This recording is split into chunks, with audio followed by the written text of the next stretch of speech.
Hey guys, welcome to the Short Term Show special episode series on Shenandoah, Virginia. A couple things I want to hit you with first before we get into the episodes. One, current purchase prices and current income data can be found on our website at theshorttermshop.com. So make sure you check that out because that can change all the time. Also, if you guys want to hang out with us and just talk about short-term rental stuff, you can do that with us and 60,000 of our closest short-term rental investor friends at our Facebook group. Same title as my book, Short-Term Rental, Long-Term Wealth. Make sure to like and subscribe to this podcast and all of our podcasts if you can, because that really helps us out. You can subscribe to our YouTube channel, The Short Term Shop YouTube, and then also follow us on Instagram at The Short Term Shop. And if you're ready to buy a house with us in any of our 20 markets, you can email us at agents@theshorttermshop.com or really any of the avenues that I just gave you. Now let's get into it. Here we go. Welcome. This is an honor to be here. Special episodes, Shenandoah. This is, for now, the last episode. We'll add more later as time goes by and things change, just to stay at the top of our game and keep an advantage over ourselves, quite frankly. And today we're going to talk about a little bit more on the management side again, calendars and prices. Calendars and pricing. We've done this subject already, so we won't take too long today on this one, but definitely want to give people some comfort on the subject of average daily rate, and which I don't like that I don't like that term ADR. To me, it's ANR. It should be average nightly rate. You rent by the night, not by the day.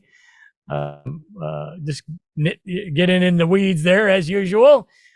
But let's talk about pricing in general, and we'll start with average stay, like average nightly stay as far as number of nights. What are we looking at, on your end as far as, 1, 2, 3, 4, 5 bedroom, and how many nights we should book it for, and I'll give my opinions as well. Yeah, you bet. So here, I mean, just because it's such a drivable of a market from like the DC area and a lot of other bigger towns, you're going to see a lot of weekend stays. So there's going to be like a lot of 2 or 3 day stays, especially in some of these mountain properties, cabins, that kind of thing.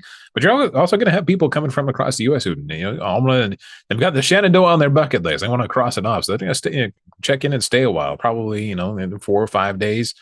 Maybe a week or two. But a lot of the weekend stays are going to be from, locals, and some of the longer stays are going to be from people out of town. And so you're going to kind of have a mix of the two. But I would say the most frequent is probably going to be the weekend stays between, 2 and 4 days and that kind of thing over longer weekends. I don't know. What do you think about that, Luke? Yeah, I agree. I mean, I think it depends mostly on the size of the property and your popularity. That's a term that doesn't get used enough.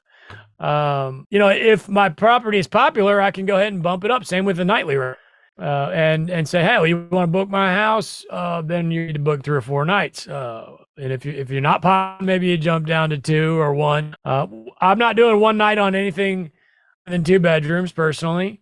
I will put my nights available on a bigger property, but I'll jack the rates up for 1 night gaps, so that nobody's really going to book it, but it makes my overall algorithm work a little better because I look available, and the systems, the platforms, Airbnb and Vrbo, they like that. So that's what I do. Even on a big giant house that I would never rent for 1 night in a million years, I'll have that one. If there happens to be a gap, I'll have it available at a stupid high rate that nobody's going to book, just because I feel it gives me a little bit of a cutting edge there. But I think that the mistake would be to just say, I do a 3-night minimum. This house has a 3-night minimum. That's a mistake. It needs to evolve and change based on the popularity of the property. Obviously, you want to have a rule of thumb to kind of get yourself started in the game. And then once, the calendar starts to fill up and you kind of get a feel for things, and maybe you like longer stays more than you like shorter stays, or you like shorter stays than longer stays, it can kind of evolve. I think staying the same all the time is really kind of the only mistake. Yeah, I would say there's a lot of people here in the Shenandoah that are getting into short-term rentals for the first time. Like, this is the first place they're going to be buying a property. And if you are a new Airbnb host, if this is your first property, you don't have a lot of ratings on you. You don't have that super host, that coveted super host status. I mean, how are things going to be different from your perspective, Luke, when it comes to, how do you price, and how do you set, I guess, constraints for like minimum nights? What's it going to be different for a new host versus somebody who's got lots of ratings in superhost status? Yeah, you bring up 2 excellent things there. Let's start with the superhost thing. Now, superhost it's not really all that big of a deal. You need to take a look at what the requirements This is Airbnb only, by the way. Vrbo does have Premier Host, which is very similar. Superhost is more popular because Airbnb is better at their marketing. Look at the requirements and hit it. You need to be able to hit Superhost and Premier Host your first quarter or after your first quarter in business. It's actually very easy. If you're not maintaining Superhost and Premier Host, you're not doing your job. Okay. Now, that being said, you'd be surprised how many people don't. So, we're really talking about separating the people that trained for the marathon and ran a 4-hour marathon and that didn't train for the marathon and walked, So take a look at the requirements, but it's not some hill to climb. It's not some coveted, amazing, trophy at the end of the rainbow with a bunch of gold and leprechauns. It's just you doing your job, quite frankly. So make sure you get that, understand what Superhost and Premier Host are, and make sure you're attaining that, because quite frankly, it's pretty easy. Now, when you're new, a couple of things there is that, yes, you are building up to the Superhost and the Premier Host status, and that will help. That will give you a little bump, and you'll also get better customer service when you call into the platform. It won't be revolutionary or anything, it won't be a whole different opening of the Wizard of Oz curtain or anything like that. But it is a better level of service for Premier Hosts and for Superhosts, and so you gotta kind of pay attention when you don't have that, when you're brand new, and you need to kick and scream a little bit. I would not be afraid to go super low on your rates. I've always been like that. People criticize me for that, and I say, you know what? Talk to me at the end of the year. People will look at 1 or 2 days in my calendar, and they're like, well, of course this guy's booked. He's not renting it for, he's renting it for $100 a night or whatever. And I'm like, well, you can't see those 29 other days that month that I rented it for twice that much, because I worked on those 3 months ago. And now those super low rates are on the dates that are just kind of left over. I'm trying to get rid of. It's very much like owning a clothing store, any kind of retail store. You get a new batch of clothes come in for spring. You sell them at a high rate until all of a sudden they don't sell anymore. And then you got just a few pair of jeans left on that table from the spring collection, and you need to put a sale tag on them and get them the hell out of there. So those folks that come in and criticize me, they're coming in and seeing that sale stuff and saying, well, of course he's doing well. Of course he's booked. He's only got 2 pair of pants for $99. No wonder he's so booked. He sold all his pants for $99. No, I didn't. I sold them at the peak spring brand new price. And you're only seeing the 2 days that are left. Okay. So now that needs to be amplified when you're brand new. Again, I could speak all day long about how I am okay with going low on my rates. People do look big picture. In short term, they get nearsighted. They look at one night and they say, I've got to get $400 for this night to pay my mortgage. Well, offering it for $400 is going to get you $0. How about that? Is that going to pay your mortgage? So I've always been asses in the seats, prices low when necessary guy. Now, prices low when necessary are what it takes to get those big number nights. You cannot get popularity of your property rolling without filling in those little nights for cheap numbers. And that goes even big time for somebody who's brand new. You cannot gain the popularity you need to get to those big high dollar nights without starting out low. It's really just exactly like long-term rental. It really is. You're brand new. Your property's got dirty carpet. You don't know what you're doing. You stink at management. Nobody wants to live in your house when they don't even know how to get a hold of you or pay the rent, because you're new and you don't even have a rent payment system. This is long-term rental. Put your systems in place. You look more professional. You get a logo on your front door, all this kind of stuff. You get granite countertops and stainless steel appliances. Your prices go up. It's the same principles in short term. It's the only difference is in long-term rental, you're dealing with one price for 12 months, 1 year for one lease. So it's really one number. It's one freaking number that happens 12 times. Short-term rental, it's 365 different numbers. So that's where everybody loses their brain and gets freaked out and overthinks everything. You can't do that. It's not that big a deal. You do need to hustle more when you're brand new. You need to move your prices way more. You need to be on Price Labs changing prices every single day when you're brand new. Okay. When you got a pretty good looking calendar sitting somewhere around 60, 70% occupied, maybe then you can start changing your prices once every 3 or 4 days. I've got this feeling somewhere within me, like, dude, you haven't changed your prices in a while. It's time. It's like going to the gym, just like that. Man, you ain't been to the gym for a minute. Of course, I never skip that. I get up and run every single morning. So, but if I skip it, like tomorrow, I'm getting on an airplane, so I'm not gonna be able to run because the flight's at 6 a.m. And it's gonna hurt. It's gonna hurt. You need to have that feeling when it comes to changing your prices. So yeah, way in the weeds. But I mean, I get fired up. It's my job. It is my duty.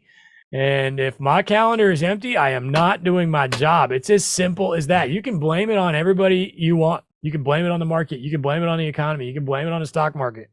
Well, you can't do that right now because the stock market's super high right now. But the truth is you're the only one to blame. You are accountable, and you are the one that's got to pay that electric bill and that mortgage. So get your asses in the seats, baby. Yeah, big takeaway here. I mean, you got prices that. One of the things is set your expectations accurately. So if you're a brand new host, don't expect to like come up to the plate and smack it out of the park the first time. You're going to have to build up to it. It's like Luke is saying, like keep your prices and build up that popularity. That's going to kind of spin that flywheel up, and that's going to allow you to kind of charge bigger prices down the road, get you some practice as becoming a good host, making sure that your systems are all in place, running smoothly. And that's when it's going to start to look really, really shiny when it comes to managing your prices, keeping your calendar nice and full. 100%. I got way in the weeds there. If you're brand new and listening to my speech, I didn't mean to scare you off.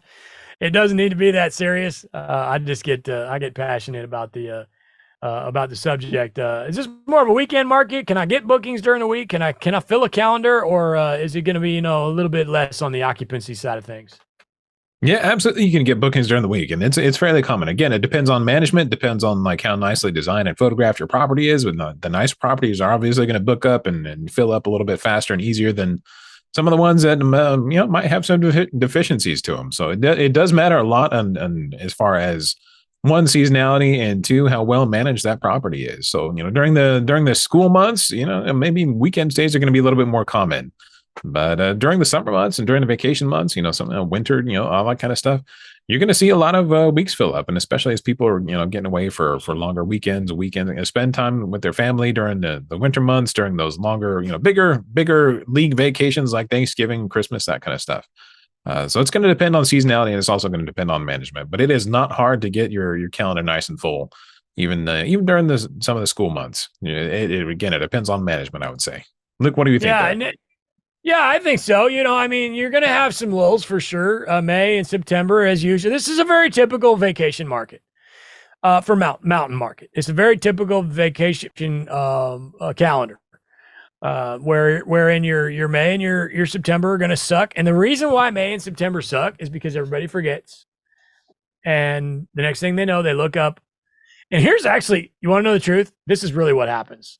What happens is mortgage gets taken out, didn't have enough money to cover it. Then you go to the internet and you say, oh man, nobody's going on vacation anymore. But the truth is, it's May and you need to be working on that 3 months ago and you didn't, and it's too late. Okay. So now you just need to focus on the future, forget about what's already happened and kind of recalibrate here. So, and it is, you can fall into that trap, especially if you've had a house for 2 or 3 years. You can get comfortable and stop working on it, which is good. It's good that you feel like you can do that. But then if you get a little too, loosey, next thing you know, your mortgage isn't getting paid. And that's when the squeaky wheel starts happening. That's when I see all these people posting on the internet. They don't want to admit it. My mortgage got hit and I didn't have enough money in there to cover it. And now I need to go to the internet and come up with an excuse as to why that happened. The truth is you are why that happened. It's as simple as that. Anyway, I get tangent number 47.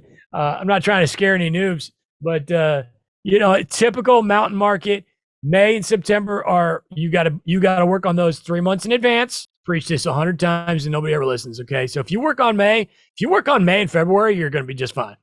If you work on September and May, you're going to be just fine. I think we should probably plan on January and February being pretty close to empty. Which, if you do your job right, you're going to be glad because you get a break. It's like, dude, oh man, I can finally not have to, look at my phone and worry about a guest being drunk and mad at me or something, or somebody can't get in. Not that happens ever. It's like 2% ever, but it is there. It's part of the gig. It's a job. At the end of the day, it's a job, right? You are a property manager.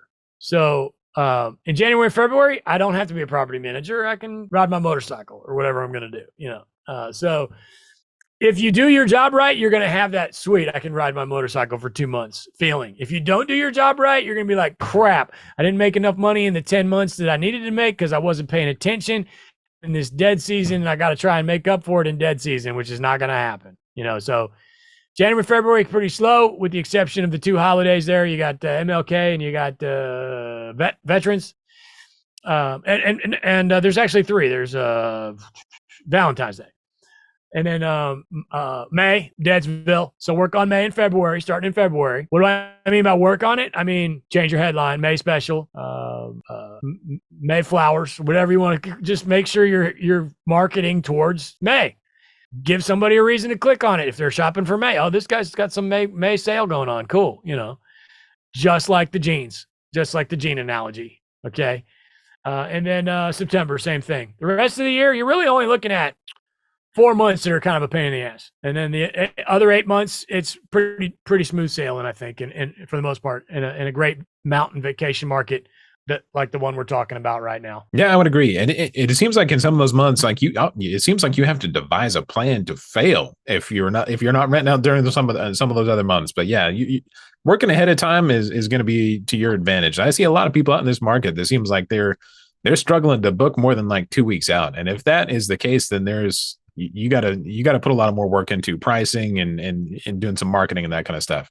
It should not be that difficult. And if you're running up against some difficulties, definitely, hey, come visit us at the short-term shop. Come talk to, Luke and Avery then and see what we can do to help you kind of troubleshoot this listing and get it back up online for you. Now, I will say in the defense of the 2-week guy, things are very last minute 2023. They're way more last minute than we've ever seen. In other words, the bookings, the calendar is not stretched out as far as it usually is, which is not far, 30 days, maybe 5 weeks, give or take. Used to be 6 weeks is what I was happy with back in the day. And now I am seeing things, I think it's pretty common for a very small property to be maybe 2 to 3 weeks in advance, but I'm not happy with that. I agree. I think if you look up and see that you're 2 weeks booked, you're only 2 weeks out. It's a early warning signal. You need to get your ass in gear and get that thing booked. It's not the end of the world, especially on a small property, because people are booking things way more, last minute than they used to. Just 23, that is going to change again in 24. I think everybody's kind of going nuts this year. Oh my God, I can go to Spain. I can go to a cruise. All these things that I couldn't do. Let's not forget that this world we're living in right now was not the world we're living in right now 2 years ago. Everybody was freaking out. Nobody was leaving their house. Nobody's going to work. Everybody's back to work now. And life is getting a little more normal, but it's going to take another year, another season. I think come March, April, May 24, I think our calendars are going to be more like 4 weeks again. And I think 25, 26, we're going to be more like 5 weeks. But right now, everybody's kind of, again, we're recording this in early fall 23. So those last minute folks, I think that is okay right now. I don't know I don't know if I use the word acceptable, but it's no cause for alarm. Let me put it that way. Yeah, I think you raise a good point here. I think you hit the nail on the head here. I mean, there's if you look at like the passport office and like the backlog that there is involved as far as getting a passport right now. There's a reason for that. There's a huge demand for people to get out of the country, go to travel to these places that are on their bucket list that they weren't able to during the height of whatever we were going through a year or two ago. So that is a factor here, and I think that's going to calm down. I think Luke, you're right there. It's going to calm down, and we're probably going to see a return to what we'd call maybe more normalcy when it comes to how far out things are booked and how well things book in these drivable markets. Yeah, people are traveling like crazy. I think what it is people are worried that their calendar is not as far in advance as it used to be because people don't have any money. That's not true. They have the money. They have more options than they did 2 years ago, and they're taking advantage of those options right now. Matter of fact, if people didn't have money, a place like Shenandoah would be busier because it's easy to get there from a whole bunch of different large metro areas. You can hop in the car. You don't have to take an airplane, put the kids in the plane, a whole 9 yards. You can just put them in the minivan there in 2 hours.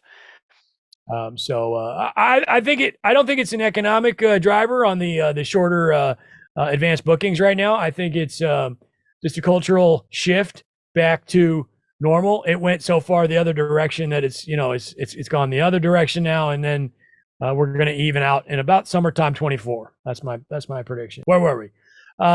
Average lead time, we just covered that in depth. So great job there. 4 weeks is kind of what I'm looking for, maybe 5, depending on the size of the property. On a small property, I don't really, like I just said, I mean, we're in the weeds again. I don't really care if I look up and see that a small property has some vacancies. That's a lot easier to fill. It's a lot easier to fill $120 a night than it is $450 a night. Last minute, so somebody just passing through, somebody going from point A to point B, somebody coming in to hike for a couple days, just wants to get away from the office. Hey, do you want to go to the mountains this weekend? Sweet, $129. Hey, do you want to go to the mountains this weekend? Ah, man, it's $700 a night. We probably don't want to deal with that. So as you can see, it just makes more sense for the average person to just book the cheap, small little house and have a good time for a last minute thing. What point do we start dropping prices? Again, depends on the how far in advance. May, you need to start dropping prices right now. Whatever right now is, May needs to be low all the time. September needs to be low all the time. June and January and February, I think is a whole nother ball of wax there. It's because it's a little more predictable. May and September are not predictable. You never know. You could get a week in May for top dollar, like out of the blue. Probably not going to happen in January. People coming in January expect low rates. January has an even kind of normalcy to it. May, you got people going back to school at all different times, spring break coming back from spring break at all different times, people getting out of school in May at all different times across the nation. So each school district is going to have, different availabilities, et cetera. And the guy from this school district might look at your calendar and be like, sweet, let's grab that one. And the other guy says, well, I'm not booking that. My kids are in school. It's not as popular to that guy, so it's just common sense. Supply and demand is what I like to call that. I think I just coined that term myself. I just created that term. So supply and demand, it's really all it is. Don't overthink it, man. Supply and demand. Shit's getting booked, raise your rates. If your stuff's not getting booked, lower your rates. I mean, that's the easy way to say it. Of course, we all drive nuts with it, and there's nothing wrong with that either. There you go. Cash flow Carl, theory of economics. If your bookings are low, lower your rates. Yeah. There you go. Pretty much. Yeah. What did we miss? I'm way off on the show notes here and everything. We just got so many tangents. Anything else we need to cover? No, I think we covered it. So, you got a huge variety of properties you're going to see here in the Shenandoah. Oh, go ahead. Yeah, I do. I do want to get into the pricing softwares real quick. In case you're brand new or confused, or whatever the case may be, there are softwares out there that'll do this stuff for you. We do recommend you use those.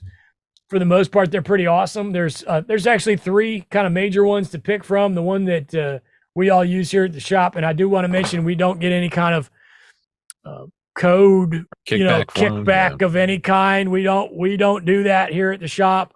But we have no problem recommending things that we have success with, which is, I'm getting to my point, would be Price Labs. There's other options beyond pricing. It's very sexy and easy to use.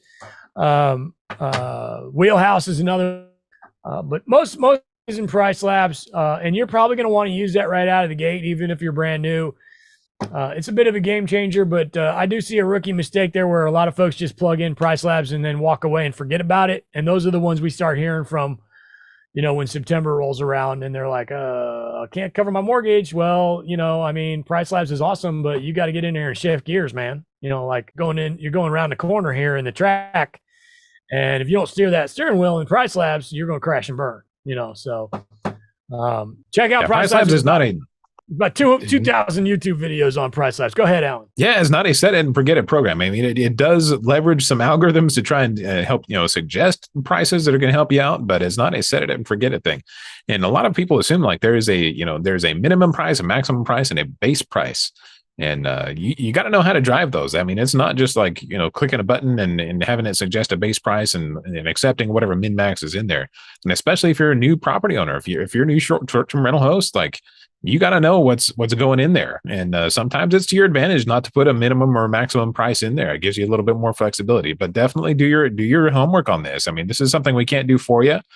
Make sure you're getting out there and educating yourself. YouTube University, go out there and check out Price Labs and see how it works, and see what you can do to kind of maximize things for your property. It'll save you a world of hurt if you know what you're doing going in. Yes, 100%. Set it and forget it. Yeah, like Ron Popeil. Anyway, digging deep on that. And again, if you need help with this stuff, contact the shop. We teach this in great detail on Management Monday. And if you want to buy a house with Alan, we'd be seriously honored to earn your business. We're just good old hardworking folks around here. And if you're looking to buy a vacation home of some sort in the Shenandoah market, hit us up, theshorttermshop.com. We would love to have you. Alan, anything else? You want to say goodbye? Parting is such sweet sorrow, although I would assume at some point we will have an episode 11. What else? Yeah, well, I mean, we're just about to ride off into the sunset over the Shenandoah here. I think we covered most of the bases. Again, go back and listen to all these episodes. Be honored to have you. We're happy to field any questions you have. Feel free to reach out, Alan at theshorttermshop.com, ALAN at theshorttermshop.com. Come visit us at the office hours, with Luke and Avery on Thursdays. And feel free to let us know how we can help you out. And we'll be happy to get you a good winning property here in the Shenandoah. Yeah, and a short-term show special episode, Shenandoah. We had a great time. We will be adding more at some point when things are always constantly changing and evolving. But on behalf of Alan, Cashflow Carl, riding off into the sunset.